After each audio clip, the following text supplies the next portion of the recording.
Les amis, bonjour. On se retrouve aujourd'hui pour ce 70e économiser et partager. On se retrouve avec la licence Berserk, licence dont on a déjà fait plusieurs statuts sur la chaîne. On avait vu du Guts, on avait vu du Griffiths, on avait vu d'autres personnages. Et pas toujours par la même marque, Prime One Studio.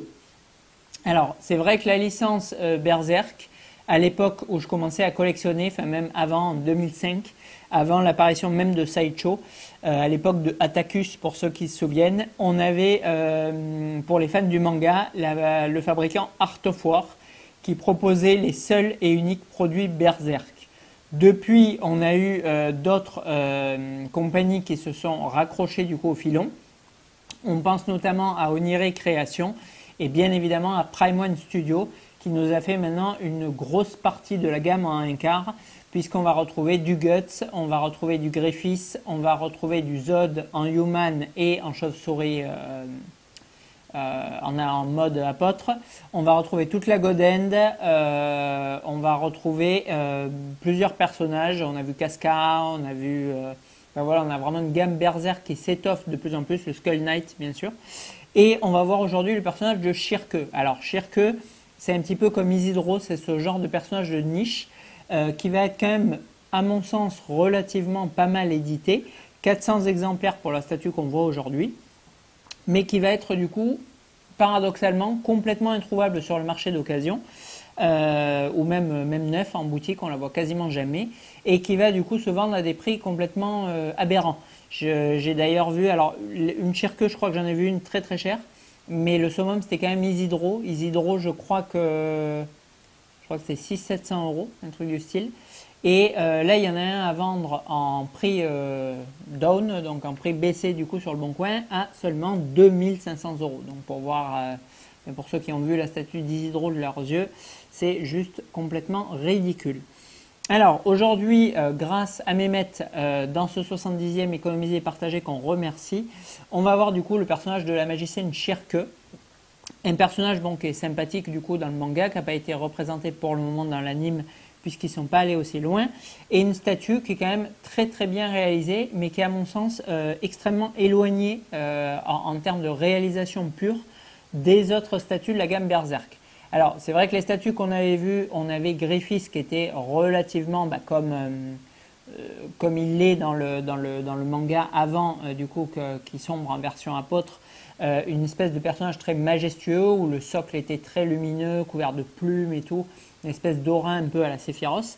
Mais toutes les autres statues qu'on avait pu voir, elles étaient bien évidemment extrêmement sanglantes. On avait vu Slan, on avait vu Casca, on avait vu le Skull Knight, des personnages qui étaient très très sombres, proches de l'univers un petit peu de Dark Souls pour ceux qui connaissent, et avec systématiquement des gerbes et des éclaboussures de sang à gogo, ou des béhérites un petit peu partout. Bon, avec ce personnage de Shirke, on a complètement autre chose.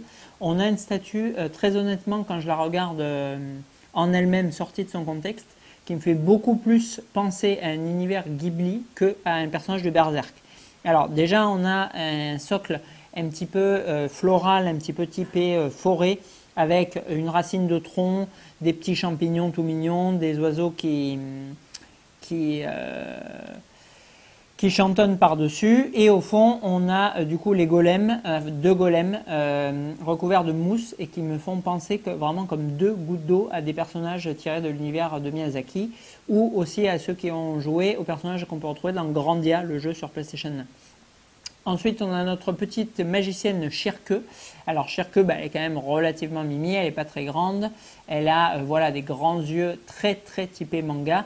Donc loin encore une fois du chara-design classique de Berserk où ils ont des petits yeux effilés sournois. Là, on a vraiment des grands yeux ouverts. On a l'impression de retrouver Hatsune Miku avec une coupe différente.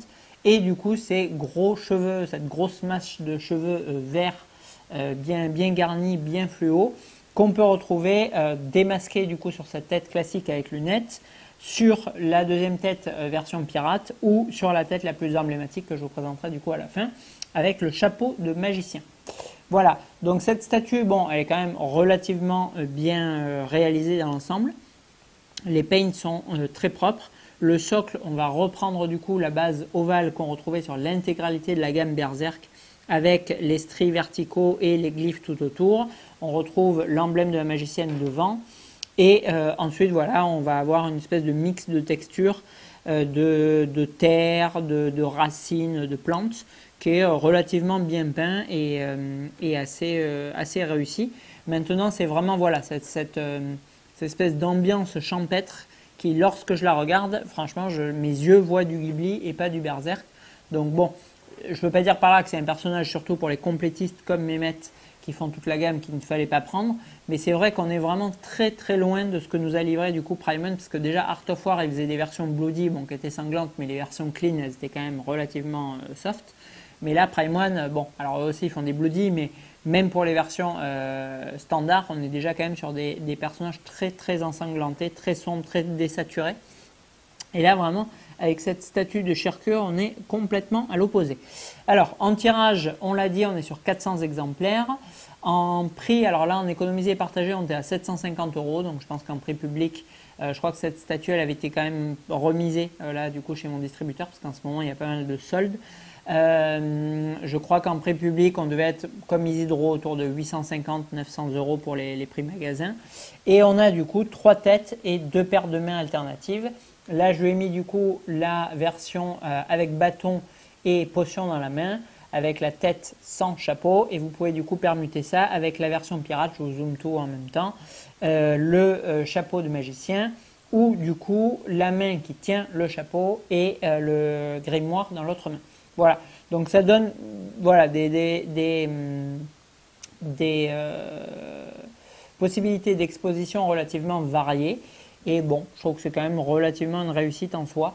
Voilà, c'est assez joli. Allez, on va passer du coup aux notations du coup de ce produit. Alors, en rapport qualité-prix, bon, on a une statue qui est tirée à 400 exemplaires. Pour moi, ce tirage, il est un peu excessif quand même, car c'est vraiment un personnage très très secondaire.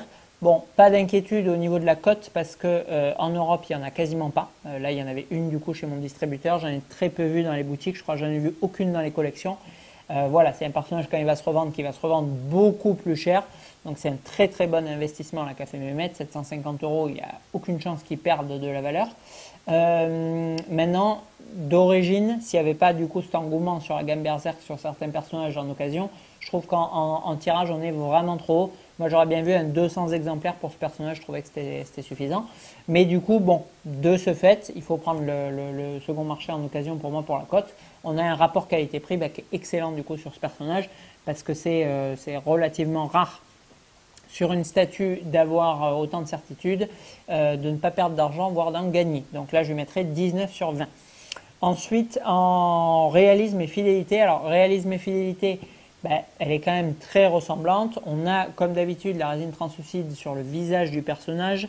On a la résine, classique sur le reste, mais ça fait le boulot. On a un mix du coup de résine et de PU pour la cape et le corps.